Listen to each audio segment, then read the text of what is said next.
మనిషికి బతికేంత ధైర్యం చాలు, చంపేంత ధైర్యం కాదు. కాదు కూడదు అని మీరు మళ్ళీ ఆ ధైర్యాన్ని కూడగలిగితే ఆ ధైర్యాన్ని చంపే భయాన్నైతా. నువ్వున్నంత వరకు ఈ కుండ మీద నీ మట్టి దేవరా. దేవులను చంపాలంటే సరైన సమయమే కాదు, సరైన ఆయుధము దొరకాల.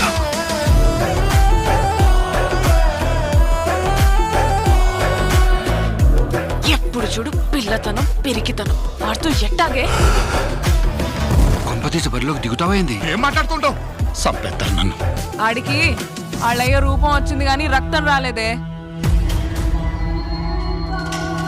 పని మీద పోయినోడైతే పని అవ్వంగానే తిరిగి వస్తాడు.